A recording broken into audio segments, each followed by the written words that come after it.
Do you remember in the 1970s a little fad called mood rings? Oh, yeah. Yeah. They were almost as important or as big as pet rocks. Remember those? Wow, the things that we bought into, literally. The theory behind the mood ring was that body heat fluctuates with the emotional state of the person wearing the ring. The ring is attuned to that person's body temperature. Now, none of this was ever established scientifically. But like most fads, it had a high following and was lots of fun for some people, especially for comedians and for cartoonists, and for generally poking fun at human nature. In 1976, Peanuts comic strip, Peppermint Patty got so angry one time with Charlie Brown that her mood ring exploded. That's intense.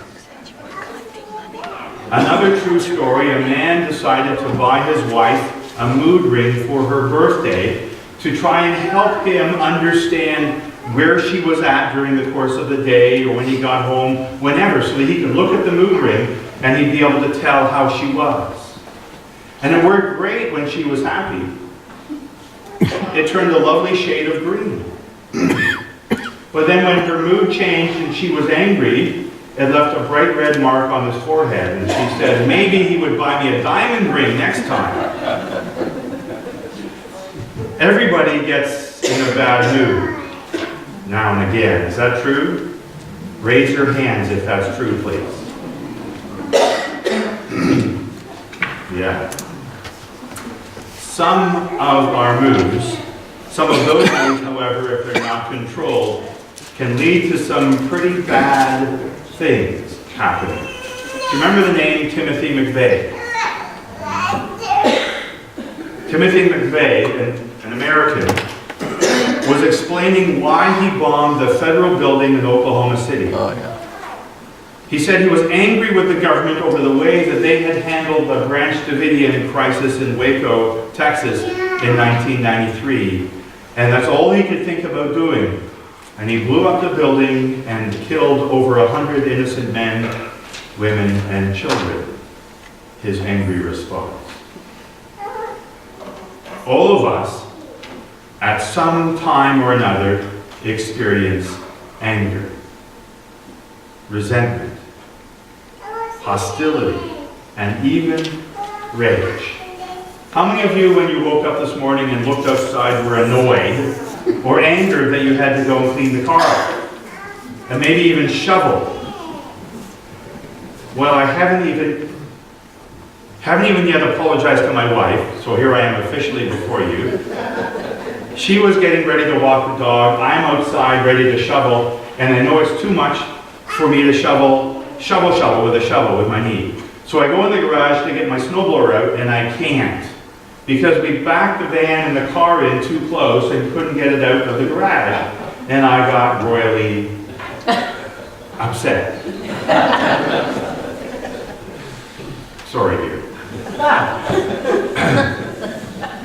We moved the van successfully forward a foot, got the snowblower out, and I went, oh my goodness, was that even worth getting angry about? And I shoveled or snowblowed a couple of driveways. For some people, however, that was true confession. So, yeah.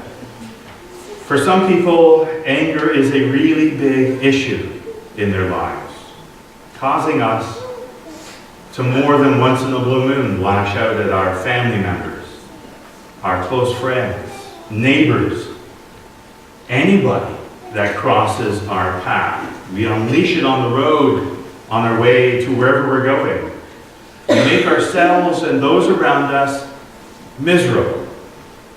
In the Sermon on the Mount, Jesus confronts the subject of anger head on.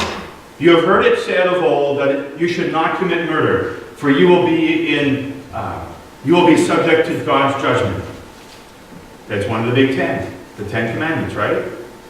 But Jesus adds to it, but I tell you that anyone who is angry with his brother or sister will be subject to God's judgment.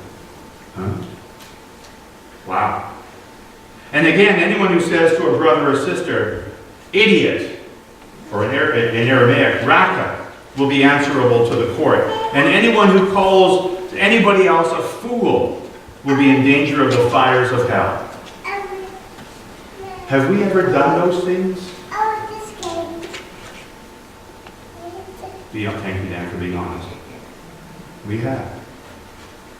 Why would Jesus make these extreme-sounding comments about an emotion that is as universal in humanity as anger is? Because Jesus knows our nature. He knows our hearts, and he knows that the outward act of taking anger out on somebody begins with anger in the heart. And as I always say to people, what's behind the anger? Because anger is a secondary emotion. What is it primarily? The root of it, and deal with that. Jesus wants us to get behind it all.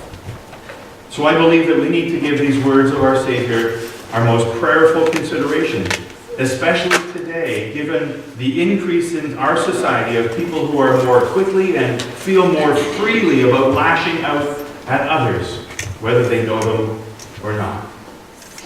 But obviously only a very small percentage of people are given to outbursts of anger that end up killing someone or doing harm to someone else. But the potential is already there. As the Message translation said, if you're angry from your heart, you're already a murderer.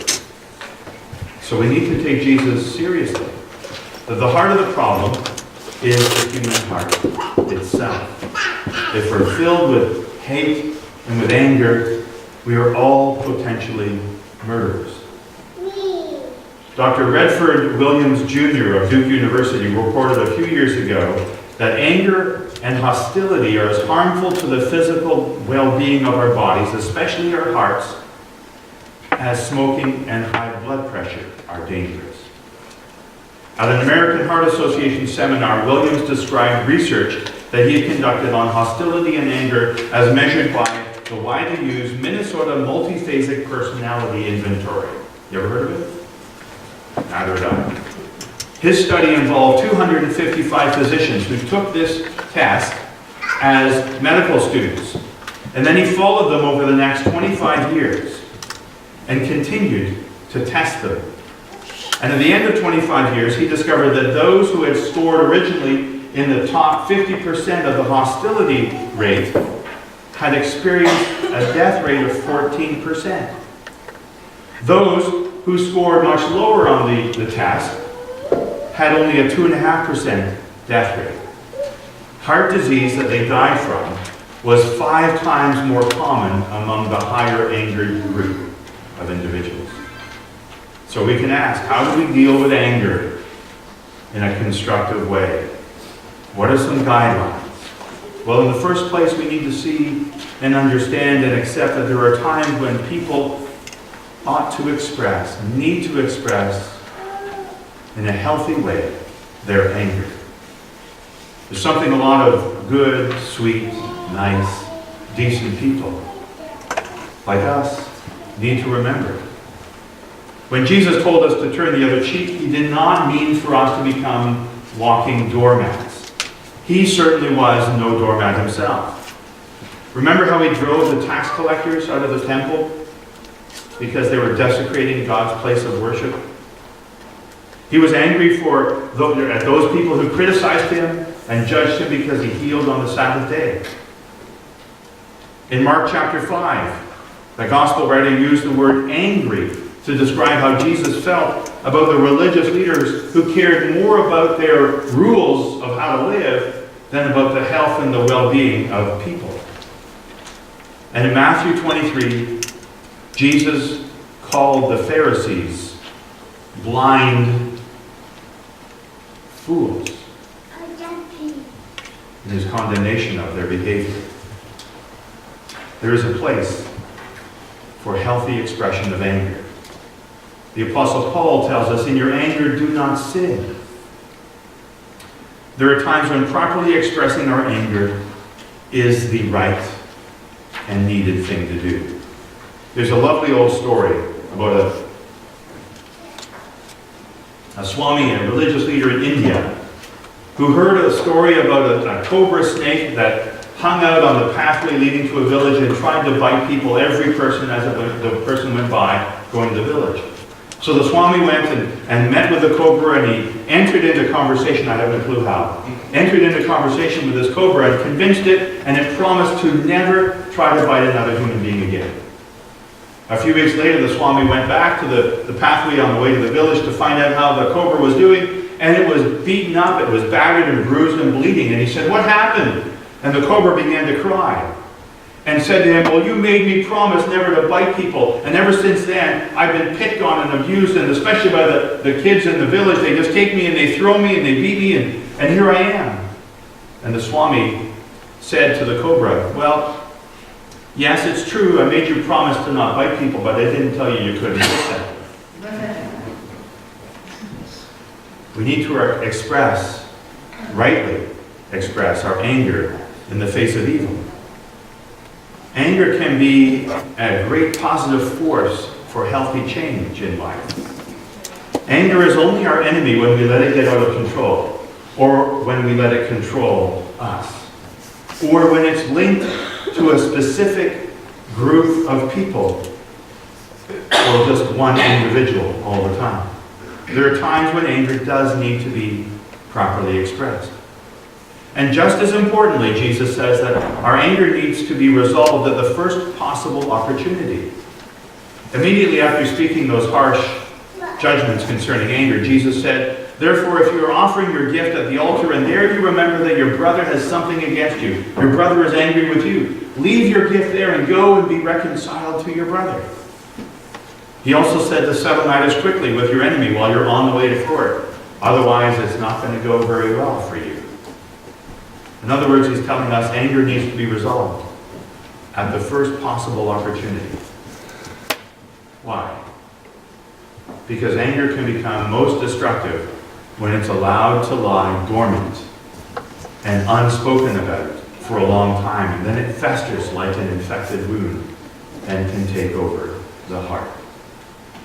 I've known people who would rather burn in hell, they said, than forgive that so-and-so who hurt them.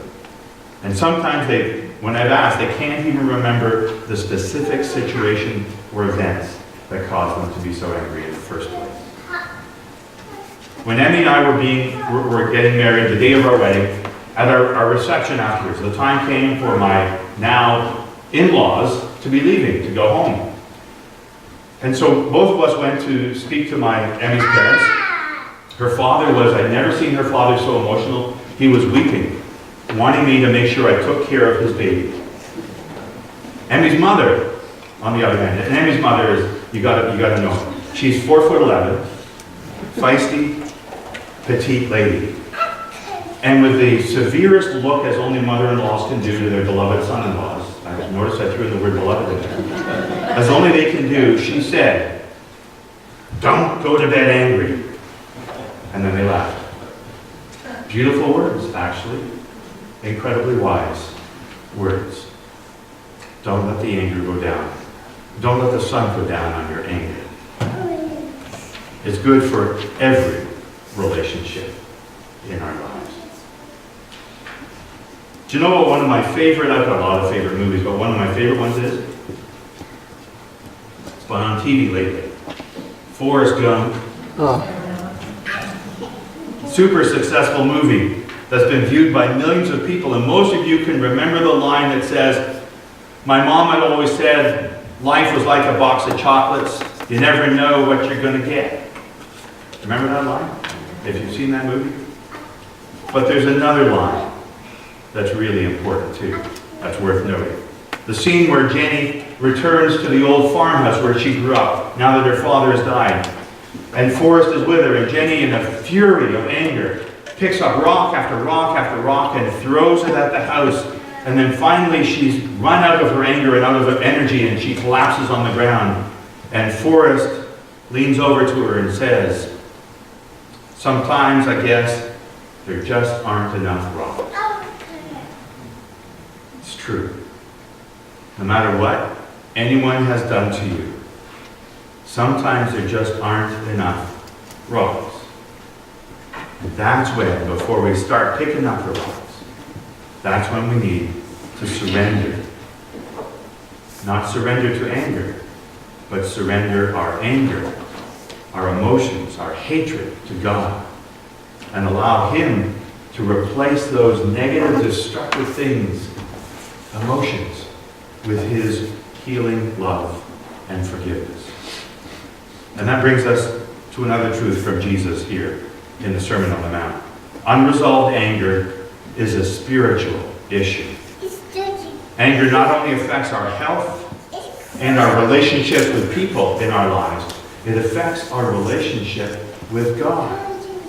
That's why Jesus says that if we're offering our gift at the altar and we remember somebody has an anger against us, a grudge against us, don't continue in worship. Go right away and make amends. Be reconciled to the person.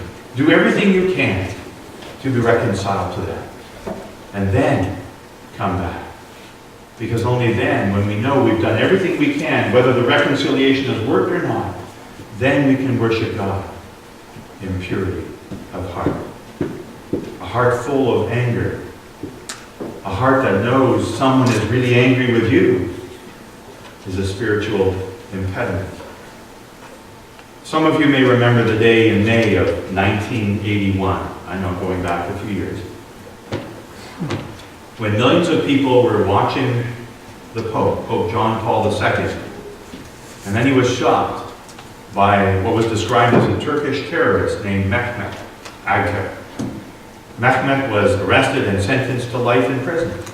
And how did Pope John Paul II, who survived the attempt on his life, deal with the assassination attempt?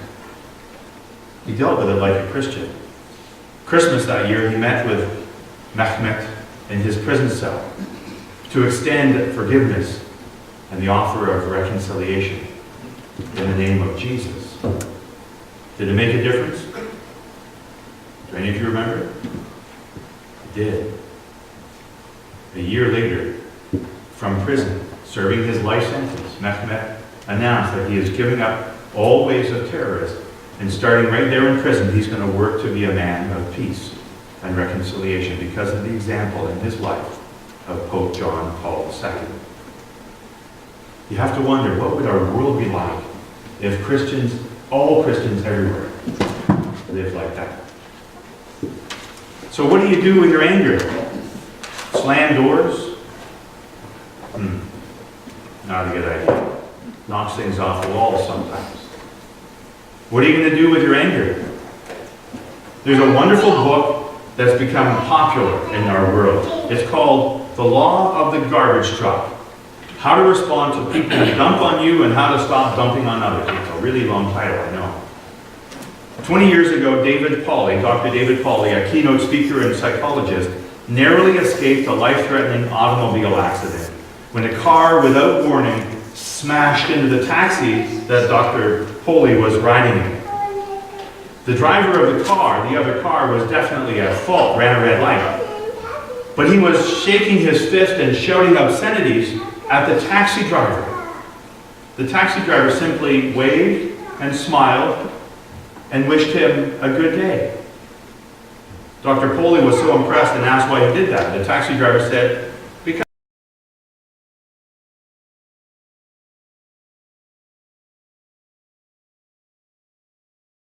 many people are like garbage trucks.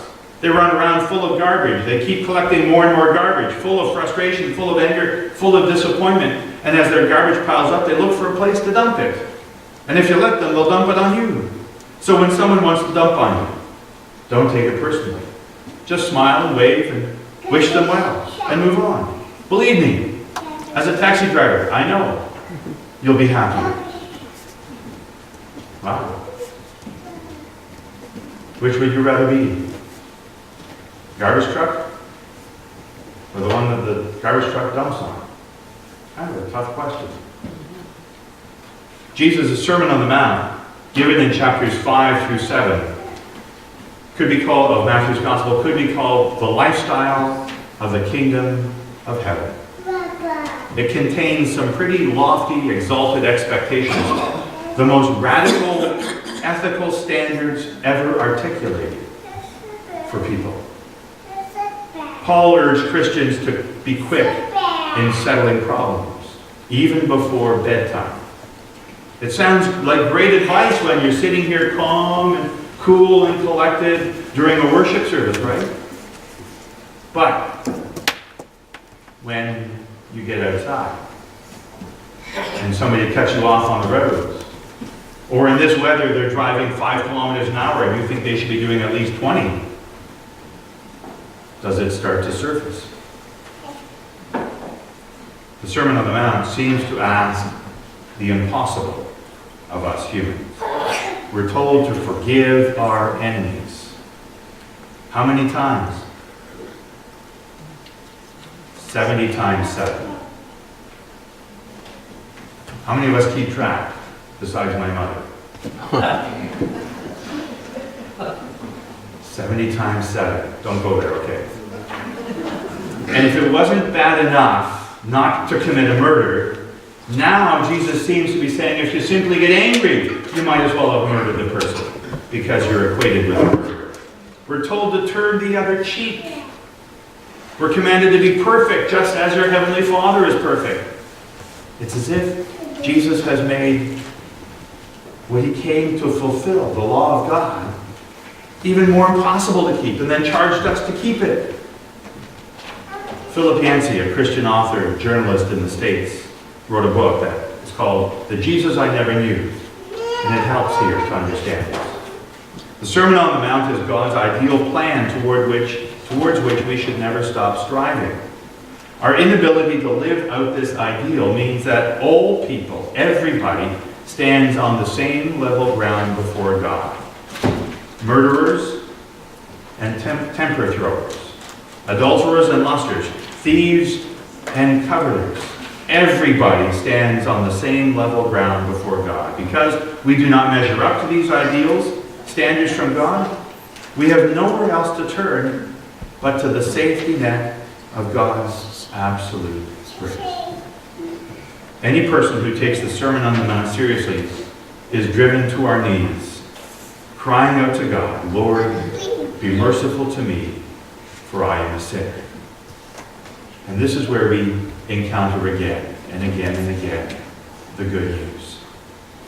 The same Jesus who commanded these impossible standards in the Sermon on the Mount and elsewhere in the New Testament is the one who came to fulfill them perfectly, who never sinned his whole life long here on earth, who forgave an adulteress, the thief on the cross, the disciple who denied ever knowing Jesus. Jesus is the one who came to take upon himself the judgment from God that all humanity deserves for our sinfulness. Jesus took that upon himself, that we could experience the gift and the blessing of life and forgiveness and hope and wholeness in God through Christ. The Jesus who called us to be perfect is the very one who paid our penalty in our place on the cross. The Sermon on the Mount is both absolute ideal and absolute grace, without one compromising the other.